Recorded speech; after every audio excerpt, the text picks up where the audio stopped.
Assalamualaikum warahmatullahi wabarakatuh. Nama saya Yuanda Eka Putri dari Prodi Pendidikan Bahasa Jepang, Universitas Muhammadiyah Profesor Dr. Hamka. Di sini saya akan menjelaskan tentang budaya Jepang mengenai Yarimorai untuk menuntaskan ulangan akhir semester Ibun Karikai. Yang pertama, sejarah adanya Yarimorai. Kebiasaan masyarakat Jepang mempersembahkan makanan untuk dewa dan makhluk gaib lainnya merupakan hal umum yang terjadi di Jepang. Itu merupakan titik awal mulanya adanya Yarimorai. Para ahli cerita rakyat menunjukkan bahwa persembahan makanan seperti itu secara historis terkait dengan Naorai, yaitu di mana kebiasaan para dewa dan manusia makan makanan bersama.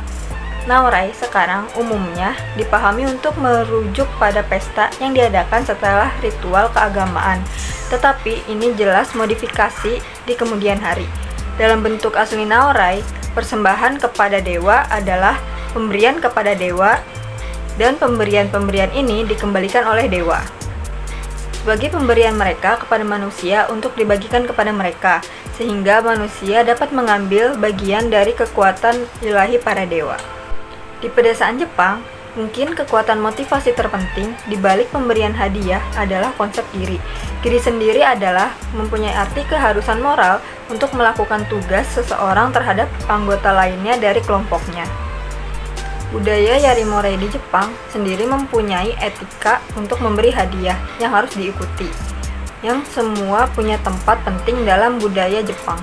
Kesempatan untuk memberi hadiah juga nampak banyak, termasuk di dalam kebiasaan memberi oleh-oleh, yang sering disebut dengan omiyage, setelah berpergian.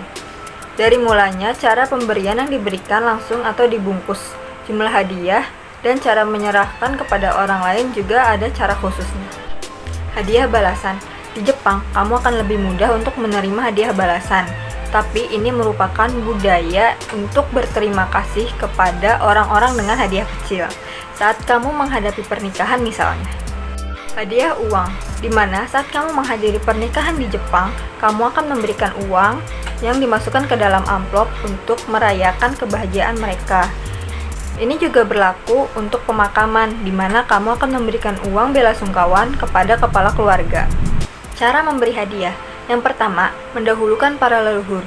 Jika kamu mendatangi keluarga di Jepang, kamu akan menemukan kalau hadiah tersebut pertama kali akan dipersembahkan untuk kakek, nenek, atau leluhur yang sudah meninggal. Yang kedua adalah hadiah musim panas dan musim dingin di Jepang. Jepang juga mempunyai tradisi Ochugen di bulan Juni dan Oseibo di bulan Desember, di mana keluarga, teman, rekan kerja, dan lainnya saling bertukar hadiah.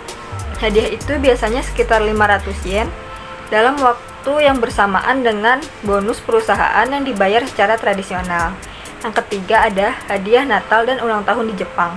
Pada hari Natal, biasanya saling bertukar hadiah. Hal ini dilakukan oleh pasangan anak muda karena Natal lebih merupakan perayaan romantis di Jepang. Ulang tahun juga bukan saat dimana orang Jepang memberikan hadiah secara tradisional, tapi dengan pengaruh dari budaya Barat. Memberi hadiah termasuk hal yang sudah biasa. Yang terakhir ada membandingkan budaya Yarimorai di Jepang dan di Indonesia. Untuk hadiah balasan, di Jepang memberi hadiah merupakan hal yang biasa. Di Indonesia pun sama, menjadi hal yang lumrah. Oleh kemudian berlomba-lomba memberikan kado dengan nilai yang sepadan.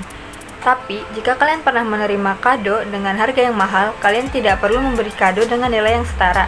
Berikan saja kado sesuai dengan kemampuan kalian dan bermanfaat untuk penerimanya.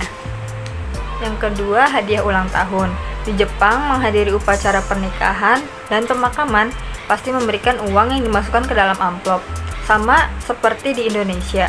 Kerabat yang menikah atau meninggal juga memberikan sejumlah uang yang dimasukkan ke dalam amplop, jumlah yang sama seperti di Jepang, tergantung dengan kedekatan kita oleh kerabat.